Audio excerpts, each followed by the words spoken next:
Hello, everyone. How's it going? And welcome back. This time to a spoiler review on Master Detective Archive Raincode. Now we're gonna talk about the character, the story, how it felt about them, the chapters, and the twists and turns are going to occur within this video. But I do want to warn you. Like I said, this is a spoiler. If you have not played this game to the fullest amount of the video, do not, and I repeat, do not watch this video or hear it like podcasting. But if you do decide to watch this video without knowing full information, that's not my fault. You know the fault it is. But if you guys do decide to watch this review, or maybe you like, damn, I really want to watch it, but I haven't fully played the game, just go ahead and get that like button, subscribe, comment down. It's everything free. It's free. Go ahead and do it. But no, let's talk about the big twist within this game. And now, amazing how it is that the biggest twist, I think the biggest twist is that every person in Conai Ward is a homunculus because of the failed experiment 3 years prior. So basically what happens in chapter 5, it is explained that Project Homunculus did occur. They were hired, originally Amaterasu Corporation was hired by unified government in order to make this homunculus. And what ended up happening is that they pitted the unified government against Amaterasu Corporation, or who created the first homunculus. What ended up happening is that the unified government created the first perfect homunculus and the only perfect homunculus. And that ended up being Makoto Katsuguchi, who became the CEO of Amaterasu, whose name is based off of Agent Number 1, which is informed by Yuma. So they were created by Yuma's person, and Yuma, the original Yuma Koka, actually is in Conai Ward.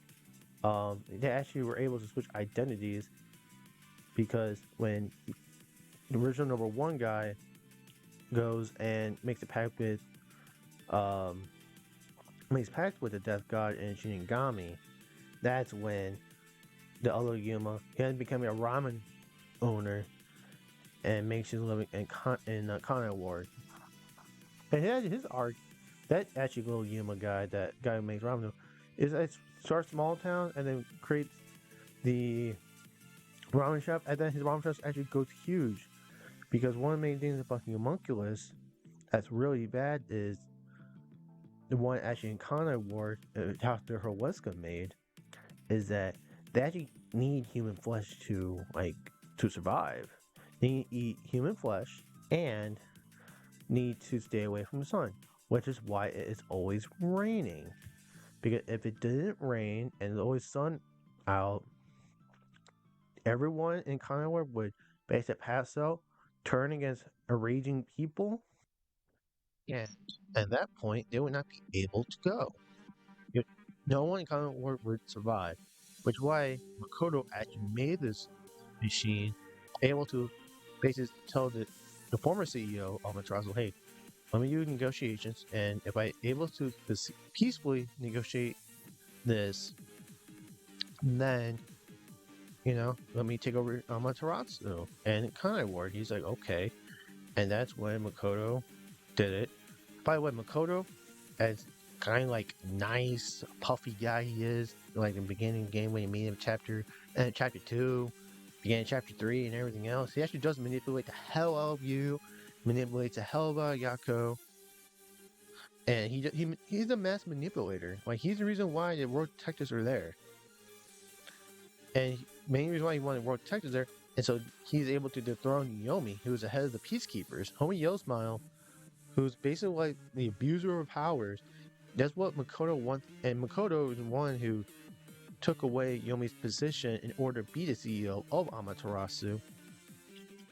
And so basically that's why Yuma hates Makoto the whole time because Makoto beats him out.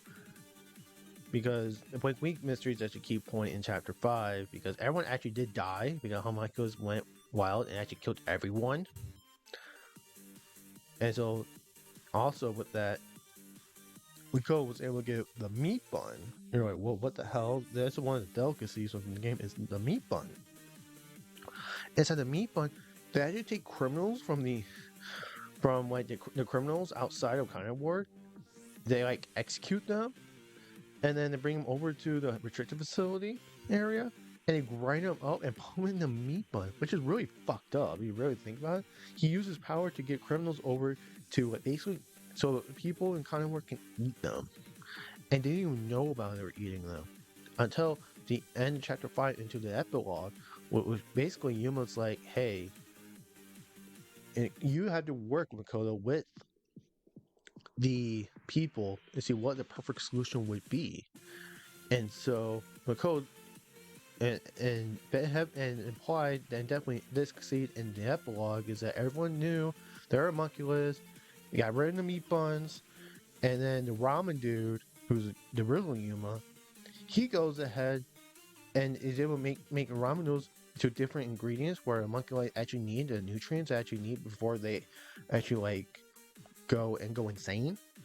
He's able to make it, and he's able to make it big in the area. So he is a detective still, like a trainee detective, because Yuma is. Yuma is technically a trainee detective. And so, and that point, it also works around. Also, end of chapter 5, Yuma, aka Agent Number 1, I'm still gonna call him Yuma no matter what. He actually breaks his pact with Shinigami. Well, it's more like Shinigami breaks her pact with Yuma.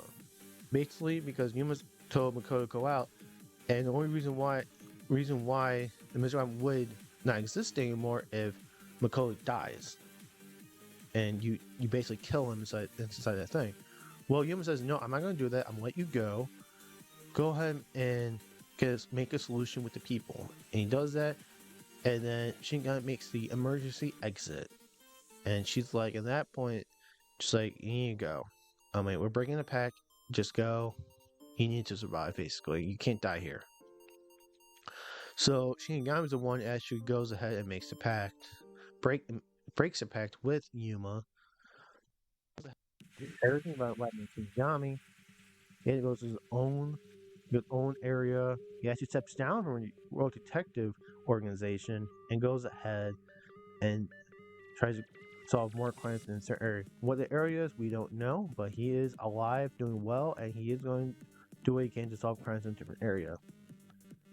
Now, along with that is like the big twist in the game is that everyone's homunculi within the area. And these developers, they knew we played Danganronpa. And these motherfuckers, they go and everyone, and the reason why it feeling homunculi because of blood. Because somehow all these master detectives that let you die, wink wink, they didn't die. Because in the epilogue they actually are alive and explain why they didn't die. And why and then at chapter 4, when we see the World Detective Organization building get attacked, it wasn't really attacked, it was fake Matt Makoto. They realized that they just put him up there where Makoto's building, and he just found clothing and bones that looked like theirs. So they actually were real, those detectives. It had to be because they came outside, and basically he faked their deaths.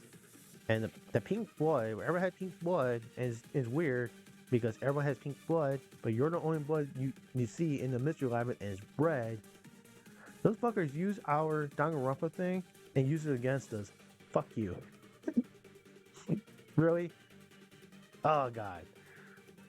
Because we're so used to there being pink blood inside the game. So, because Danganronpa 1, 2, 3, when someone dies, it's always pink blood. In this game, when anyone dies, it's always pink blood. So you use that pink blood as the homunculus, and that's how they differentiate themselves from real people. And in the meanwhile, I want to know how your guys' view on Makoto is. Like, is Makoto actually a villain? Or is he actually doing what he can to make sure people survive? Because his motivation, because he is the homunculus, because he's made from number one, is always trying to protect people in Conrad Ward. He says he loves them, and there's not enough information. And in that respect, he does what he can to protect them at the same time. He isn't like an evil dude. Like in deep inside, when it comes to it, he will screw you, manipulate you as however he wants. So I want to know, people, you guys think Mr. Makoto is actually a villain in this game? Because obviously Yomi is a villain. Whoever the killers are villains in that particular chapter, but Yomi is like the biggest villain of them all. That dude abuses his fucking power. He worked with Dr. Olesko and leaking military information to outside of Conrad Ward. That's how he rose up so quickly in Peacekeepers. And also, he had a right hand man that was a hitman. And in Chapter 0, that Zilch Alexander is actually a hitman. And what the problem is that in that Chapter 5, he admits that he was Yomi's right hand man, and when defies Yomi, he goes and kills him. So, in that regard, Yomi is definitely the evilest guy inside the whole thing. Peacekeepers themselves, they're mostly evil. Of course, my queen Martina. Dude, I do anything for Martina, by the way. But that's besides the point. I love Martina. That's besides the point. I know she's like with Yomi, then he tries to kill her, and then Chapter 4 she comes back because Makoto saves her from getting killed, and then he found dug up information about Yomi selling information across, and basically Yomi and Makoto were screwing Yako. Because in Chapter 4 Mystery Labyrinth, Yako is actually the killer inside the case. It is unknown whether or not the Mystery Labyrinth kills Yako or not. I believe, in my humble opinion, is that Yako's already going to die. He already had to die from the poison because in the toxic gas chamber, he had to die. He only survived for 30 minutes. And that whole process, what we had to do, whatever, had to be more than 3 minutes in game wise. Not like what I'm doing, like the mystery labyrinth, whatever. It had to be more than 3 minutes because the investigation part, escape from Yomi. I know like time stops and everything, so that's cute. But even before the mystery lab got into it, it had to be 30 minutes because we had to get Amapao up. Here's the scenario. Amapao to get up, opens the door, we go in, find out that Dr. Wesko's dead, Yomi captures us, we escape via Halara and Vivia, and then we use Vivia's forte was a spectral projection, which is a really cool ability. And with the spectral and this chapter is really weird because Yako's also is a killer, but also Vivia has a thing that he wants to kill you. And you're just like, why you want to kill me? Because he doesn't want to reveal the truth. And the truth is, I think at that point, he already knew Yako was a killer.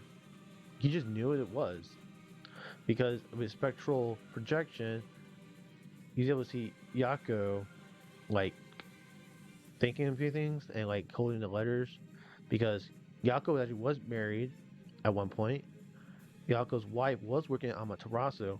And it sounded like his wife was about to blow the whole lid on the project, which is assumingly might have been the homunculus.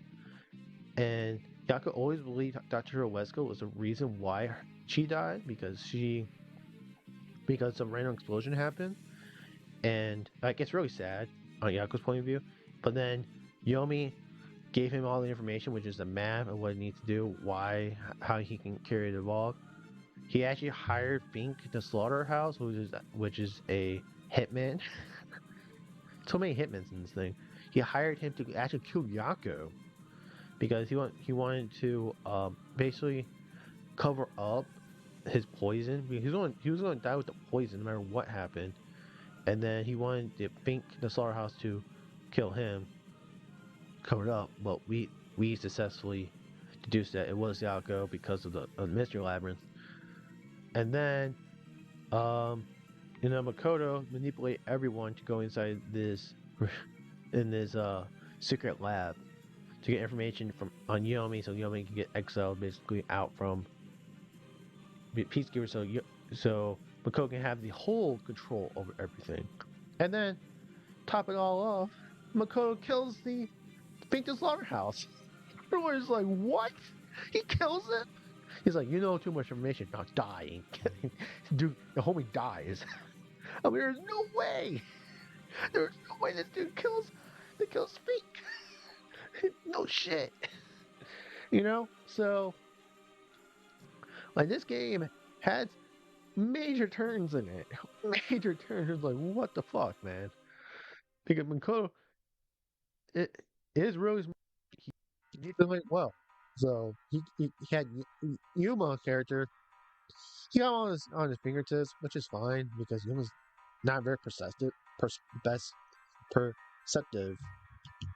this type of thing. So there's that.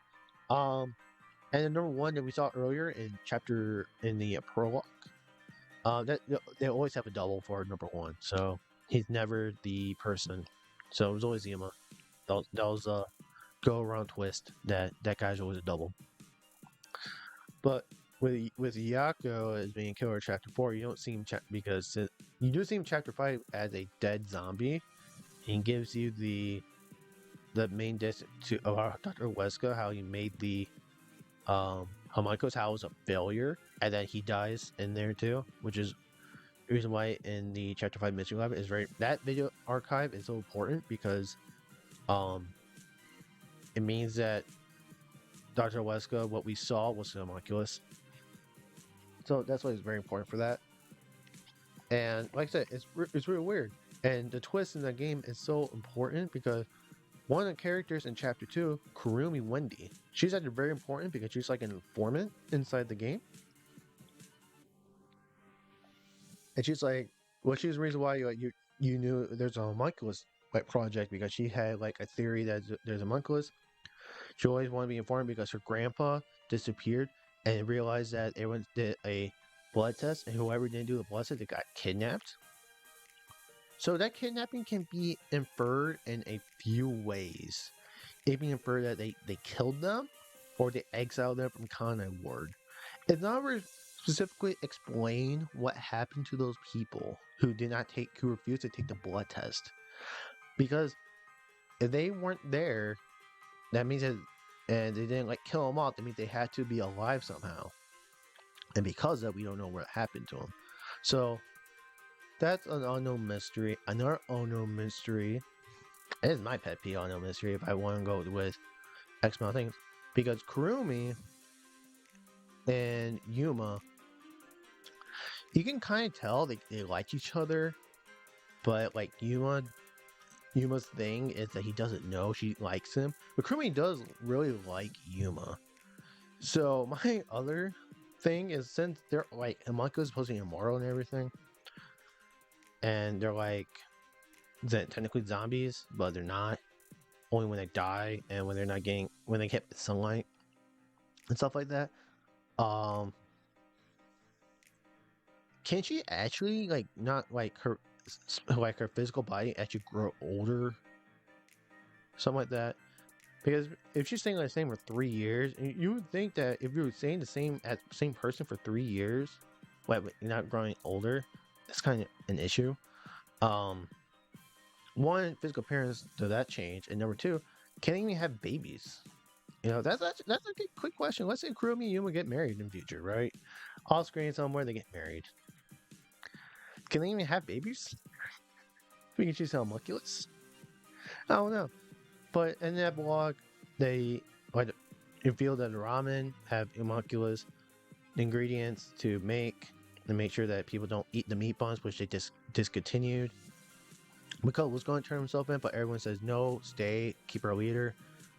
And then they also developed a body cream, it appears, so that if they were to travel somewhere, because no matter what, the whole city Okana Ward, the whole territory. Let's call it territory. Will always have rain. So what they develop biocream if you go out, and it looks like you can have because Krumi ordered a month supply of the ramen. She ordered body cream and stuff like that. She sees the detective go their thing, which, like I said, Yuma character, he dropped down. They're expected to vote on a new number one. Who knows that gonna be? Like that would be the next game is who's directed under their new number one. She got special permission from a coach to leave Alcana Ward. So I think her thing is she wants to find Yuma, which would be like an interesting DLC part. But I don't think we're gonna do that.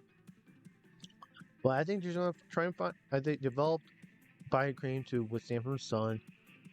They developed the ramen part to give them homunculus ingredients, nutrients, and she's able. Maybe she finds Yuma, maybe she does, maybe she doesn't. I feel like she loves Yuma the character. Uh, I mean, who doesn't love Yuma the character? But she has a thing for him. And he looks like he's 12. I think that's a problem. He looks like he's 12, and she's in high school. It's really unclear how somehow he's number one. He's 12 years old. It's kind of weird. Um, well, on that note, that is like the biggest twist of story, like the biggest twist in the game. I want to talk to you guys first about. But we're gonna go with the second part, which would be the chapters and stuff, because it goes from chapter 0, prologue, and then 1 through 5, and then epilogue. So I'm gonna say what my favorite chapter is, and my favorite chapters has nothing to do with the story. Well, it has to do some part of the story, but I think it has to do with the mystery itself, right?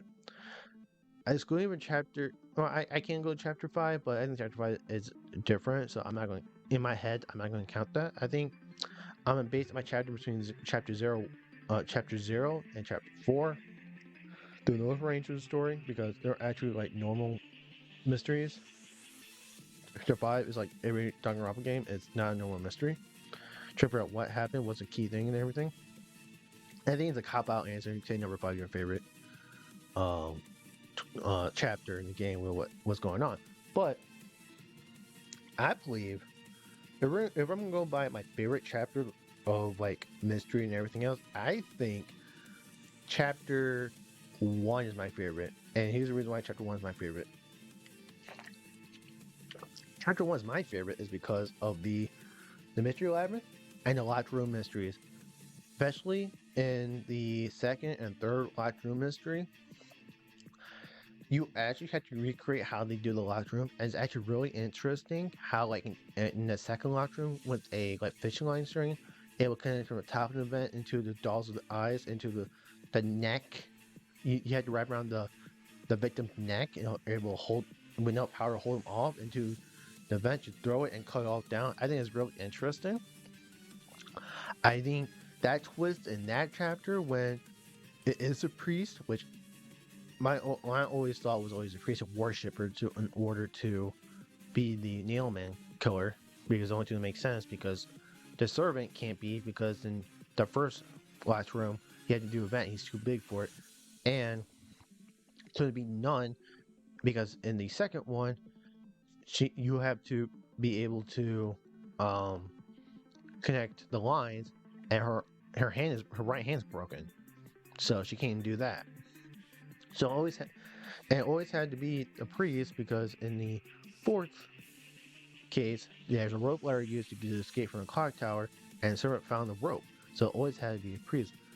A good twist with it is that the worshipper was the copycat killer in the third locked room mystery. Is unsure why he wanted to be the copycat killer, because he loves Nailman lore and everything. I guess because he wanted to like be the thing, like, oh yeah, I want to be a copycat killer, blah blah. So he kills the chick, and it makes a copy. Who knows if the priest was ever going to kill her? It is unsure of that, because his thing was like, I want to wipe off every bad misdeeds in Conrad Ward. Because the first dude, like killed in an underground casino. He was charging cheating was always a thing, so that's why he killed him. The second dude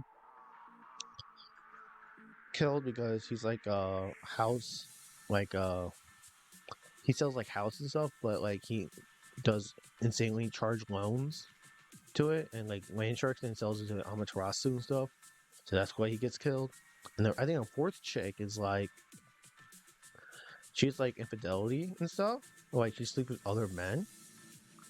So that's why like she gets killed. But like I said, like the third girl, there seems does not be a reason why she had to die or got killed by a worshiper. So that one I think a prime passion for by that worshiper. He doesn't have a name. He's just called worshiper, as it's pretty funny. But I think in that mystery is actually a really good mystery. I think it's my best one. I do like chapter twos too. But yeah, once I replayed it for my review, I was like, you know what? It's actually not that bad because all three of the high school chicks who were inside the theater all committed murder. They all hatched a plan where you cannot, if you do one at a time, you cannot figure out that it was them. You had to put all three together. I think that's a good twist in that one. And in chapter 4 has a good twist of Yaku being a killer and covering your own thing. That's a really good twist. I think the worst chapter in all the game is chapter 3. And the reason why chapter 3 is the worst one is because the stakes of that case is really non-existent. This is what I mean by it's non-existent and doesn't really matter. Everything that happens in chapter 3, other than Makoto saying he's the CEO and bails it out from not being a terrorist anymore, that's the only reason why it like kind of saves chapter 3. Because for example, this is what happened in chapter 3. If you guys don't know, chapter 3,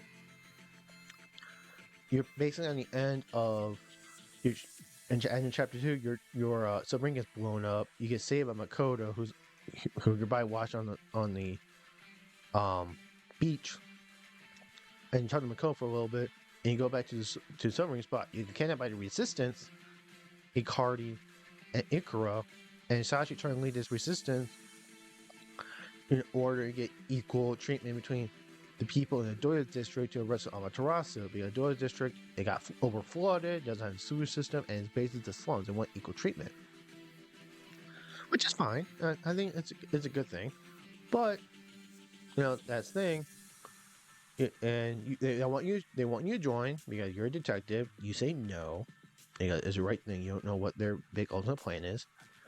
You know, like Makoto, he wants you to join his plan, but you say no because you don't know what's going to happen. But the master manipulator, and then with that part of the game, basically like completely at least help us is one little thing, and you help them plant what they were, aka cameras, but really they were bombs because Icardi persuaded Saban or harassed Saban in order to make these bombs. Because Resistance is Sashi's the leader, Icardi, who's like the delivery driver, Saban is a technology dude, Ikura, she's the person who likes guns so much, and Margot who handles everyone's finances. So basically, Icardi, his motivation is leaving Con Network, which is the same thing of Dr. Rowesko. He wants to leave Con Network. But what Icardi wants to do is overflood the Manamon district, the high class district. It has the banks, everything. And he wants them to basically run it, go, make sure we're all distracting everything. He actually helps blows up the one of the power plants, makes my whole entire thing flooded, and then all the saves, since there's something with the save that makes him lightheaded, so it goes straight to the top. He's gonna go into all the saves, grab all the money, and leave out Con Network. That's his big goal. In order to do that, he killed Sachi because he didn't like what Sachi's plan was. And the reason why Icardi got caught was because the gun is made for a lefty, but Urkra specifically made for him. So he killed him, and put the gun right-handed, which is incorrect. And another thing was that from the from the roof where Sachi was killed, at the bottom and the back of the hideout, there's a sewer area. Ikari jumps in the sewer. He's the only one going in the sewer, and that's how he gets away. But again, this actually means nothing in the whole scheme of things because resistance. In the end, the resistance breaks down. Akari's dead. Saran gets arrested.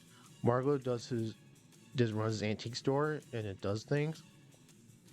And then, um, you know, Akari's dead. Sashi's dead. Nothing really happens with them.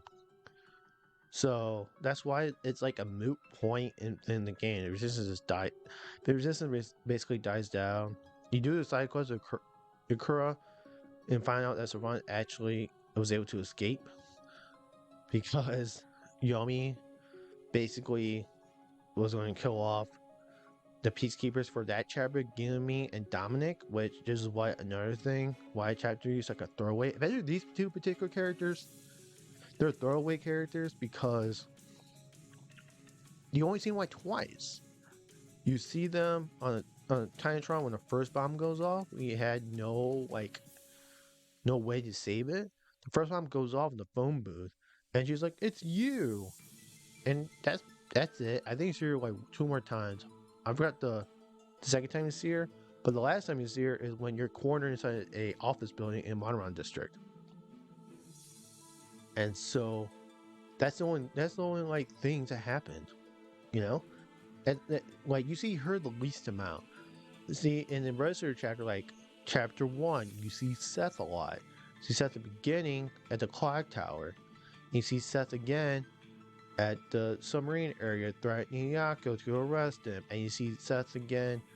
But Seth's like a key part, and it has dialogue to the first chapter, and he realizes that with him specifically, that he was taking kickbacks from the church on the order of Yomi, and therefore, like he tells him to die. Martini has a big role in the second chapter when she does an investigation, and you actually take control of Martina at one point using this ego's disguise.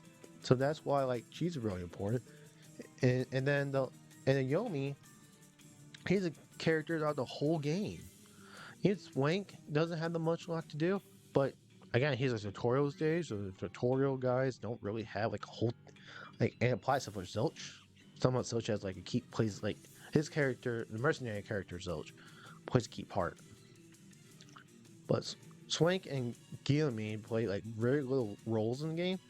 At least in chapter 0, like you try to get the Kana Award and they want to kill you and frame you, kill Master Detective and frame you for it. But Guillaume is like, well, you're a terrorist, now die. And it's like, okay, well, that's nothing. And then we get away from you guys. And it's like nothing in chapter 3 really stands except for Mako goes and says, I'm the CEO. I'll see these guys. That's basically it. And that's basically chapter 3. Like I said, chapter 2 is the worst. I think it's by considerably far too, unfortunately. It had good things, but I just think chapter 3 isn't definitely not the best. Chapter 1, chapter 2 had really good mysteries, piecing things together. I like those. And just a note for chapter, usually the mystery album takes about 2 hours long. Chapter 3, I got chapter 3 mystery album down like an hour 20. I got that shit through done easy. I think I missed 3 questions the whole time. That shit was too easy. So that's why I'm like, that's why chapter 3 is not that big. That's why Mr. Rabbit, it wasn't in 2 hours because it didn't mean a whole lot to the whole end of the game, which is there to be there for added content and introduce Makoto, and that's about it. Now, in terms of characters who I did like Yako. I did like all the characters in the game. You know what I mean? I have no, I like her design. I think design is really cool. I just think that she plays so little role in the game. Dominic, I just think that I have no feelings towards him. I have nothing against him. I feel bad for Seth because, he's doing what he's been told, and Yomi's like, no, I didn't do that shit, asshole. Get locked up in jail. You know, Swank, he's actually pretty funny because he has like stitched to like tattooed money on his teeth, which is actually pretty funny. You know what I mean? Predictable asshole. When he tried to kill off Martina, I was so angry. I'm like, you asshole! I love her. Love Martina. I always stand Martina. I don't care who says it. I stand her. I stand her. But love Martina. With the other psychiatrist, Krumi, she's like actually a really big integral part of the game, which is actually really good. I liked her in the game. The little boy in chapter one is so cute. I'm like, yeah, man, he's so innocent, man. Oh, at the end of chapter one, want to play ball? Sure, I'll play ball with you, buddy. So yeah, I think that's cool. And then with the gumshoe gabs with all the characters in it, I think they're all really cool. Um, I don't know. I think I like Halara's the best gumshoe gab because she loves cats and she's allergic to cats, so she can't have a cat. And then why she became a detective is that her best friend at that time con artist her whole family because that con artist got information about her family, and that's why she never trusts anyone. I think that's really sad because I can see a lot of people take that approach at a young age in middle school. They get taken advantage like that. So I I can see how that can um that can really mess you up really badly, you know? I can see that. So with Halara, I like Halara's gumshoe gap. And then I think the least one I like, um I don't know, I think it might be Vivia. It's either Vivia or Yako. Because I think the other ones have like interesting it's like weird stuff. Like Hiko always wants to be a star and like first concert I ever went to, it's like, yeah, I want to be that, you know. And he always on like an entourage and stuff. Always wants to convince you to be part of his band. You're just like, I don't want to be your band, but I'll be your fan. And they're right there, emotional heartstring of being with Jessica. I'm like, okay, he finally accepts it. And then another one, like Fubuki saying it took like a whole world turn. Like her fifth one was so like weird. Like her fifth gumshoe gap. It's just a whole weird thing because she always wanted to likes adventures, but her term of venturing is different from what we call venturing because she's so been sheltered in and shut in. Well, she didn't go into the supermarket as an adventure, you know, so that's different. And then how her family discards her because she shows like her ignorance per se. Let's go with that. It's a keyword. It's so bad they had to physically ship her to being a WDO, a master detective. They didn't want her to be here to the Clockwork family. So, and then and the fifth gumshoe gap, right? They're like, she's like, oh yeah, I think I'm in love with you. I'm like, whoa, that's a big twist. I never expected her to say I love Yuma, stuff like that. And because she doesn't know what love is, she's like, I'm supposed to be married to this one dude and because she said technically has fiance, and you're just like, oh shit, she has a fiance now. What? So her thing is different. And Vivia is all gloomy and stuff. Um, he has like many brothers and stuff, so he always appreciates the time with his family. Um, coming in and like taking care of him. And he talks about a story about how uh, I don't know. I'm getting this right now. I know I'm gonna get corrected inside the comment section if you guys get this far part of the thing. Um, so he was asked to do an investigation of someone killing the chick's mom, and realized that it was a chick that killed the mom.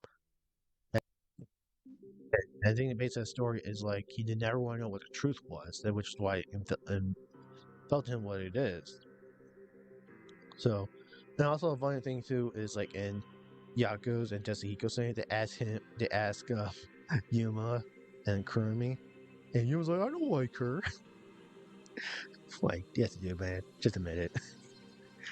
So they ask him, and you find that both those two, the two main guys in the game, but you don't know what Laura's gender is. I think she's a girl, but they didn't ever specify the gender. But I think it's funny that those Desahiko and Yako's like, hey man, you should. How about you and Kurumi? And that's really nice. And then Yako, I'm not gonna lie, I don't remember Yako's thing at all. I really don't. That's my bad as a reviewer. I don't remember Yako's Gumshoe Gap. I know that he adds with Kurumi, and he gives you like pointers in life about being a man to Yuma and stuff like that, and how he became a detective too. So that's really the character. I've always liked the characters, like the main characters group. Like if I rank them 1 through 5, I would probably say Halara 1, Yako 2, Fubuki 3, Tetsuhiko 4, and Vivia 5. I know people are going to hate me for putting Vivia 5. Vivia thing is actually really interesting, especially in Chapter 4, when he actually tries to stop you from, like, solving the murder. He actually, like, because each chapter, detectives go in with you, and in Chapter 4, he was like, no, I'm not going to let you find truth. I'm like, you really want to find truth. So I think at that point, it was like, whoa, he actually, first time he actually, like, he innately stops you from actually doing something. With I think all of them, all the fortes are actually really good. Halara's post cognition when it sees like whoever first person to enter the crime scene that isn't the culprit, I think that's really cool. It helps by a worshiper got caught. Chapter 2, Desahiko forte of disguise. We're able to disguise the whole like school as a chick, and then able to control the 3 culprits throughout the whole thing. And Martina, that's really cool. Chapter 3, when you're trying to defuse bombs, stuff like that. Fubuki helps you rewind time in order to do that. That's the only time she is able to use rewind time, and if you ever get caught, she rewinds time if you get caught. And Chapter 4 with Vivia's thing with spectral projection, dude, that shit is actually cool. When you first use it though, what you have to avoid, for some reason you have to avoid demons. But then when Vivia's alive with you in spectral projection, the demons don't populate anymore. Kind of weird how that works. But yeah, Vivia tries to kill you at one point, and then we hear Yako's voice, and then it's like, okay, I'm not gonna kill you. And then he helps us actually solve. He already knew who the murderer was. And he already knew we had Shinigami with us the whole time. But he had used spectral projection. So kudos for him. But in terms of like everything else in the story, if I was to rank this story wise compared to Danganronpa, because it is spiritual successor to Danganronpa, so you have to kind of compare. I want to say I really like this. It's either number 1 or number 2 because it's a brand new game. Story hooks you. This is like, because it depends on your what you like more. This one, it's this one or the first Danganronpa game has a bigger story. One of those two, because both games, like I said, the first initial part is new intrigue and everything else. 2 and 3, you know, I love Danganronpa 2 overall more than Danganronpa 1 and 3. Trying to figure out who catches the island. Danganronpa 3 is like, well, who catches inside the school again? Blah blah. You know, sooner or later, you know those end of those games will always lead to I've got Junko's person. Chapter 1, you didn't know Junko's still alive, so there's a twist in that one. And this one, you didn't know that Mako's actually you, the main protagonist of the game. So that's interesting. So that's basically up to you as a person and you who think the story is best. I like this one more than Danganronpa 1. in terms of story. This game is probably the best in all those games because of everything there. And you know, I don't know if they're gonna ever make it the second one of the series or not. I don't know if there's going to be a second game in this one. I don't think there will be, but who knows? Maybe I probably am going to be proven wrong. I think on that note, though, I think that's about it for this spoiler review. And at this point, I do hope you guys have a great rest of your guys' night. I hope you guys have a great rest of your guys' day. I hope you guys did enjoy this. If you guys did enjoy this video, give it a like, comment, and subscribe to the channel for more content. And until then, I see you guys on the next video. Peace.